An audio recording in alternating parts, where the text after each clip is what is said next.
बाढ़ से जूझ रहे जिलों में लोगों को आर्थिक राहत देने के लिए मुख्यमंत्री नीतीश कुमार ने बुधवार को बड़ा फैसला लेते हुए प्रत्येक परिवार के खाते में 7,000 रुपए की अनुग्रहिक राहत राशि जारी की। इसके तहत मुख्यमंत्री नीतीश कुमार ने बाढ़ से प्रभावित कुल 6,51,602 परिवारों के बैंक खाते में 7,000 रुपए प्रति परिवार की दर से कुल 456 करोड़ 12 लाख रुपए की अनुग्रहिक राशि का डीबीटी के माध्यम से अंतरित किया।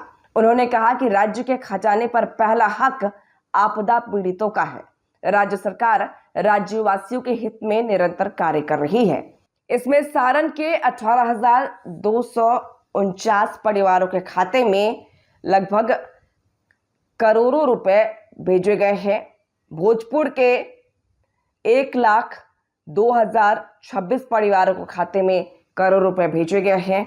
पटना के 42,586 परिवारों को खातों में पैसे भेजे गए हैं। नालंदा के 490 परिवारों के खाते में पैसा भेजे गए हैं। मुंगेर के परिवारों के खाते में पैसे भेजे गए हैं। बेगूसराय के बता दें आपको कि बेगूसराय के 76,039 परिवारों के खाते में पैसे भेजे गए हैं।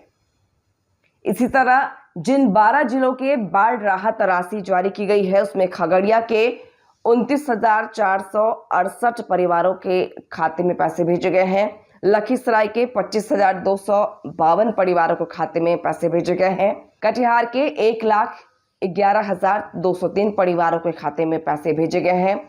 समस्तीपुर के 38,317 परिवारों के खाते में पैसा भेजे गए हैं। भागलपुर के 1,19,933 परिवारों के खाते में पैसे भेजे गए हैं। वहीं वैशाली के 30,873 परिवारों के खाते में पैसे आज भेजे गए हैं।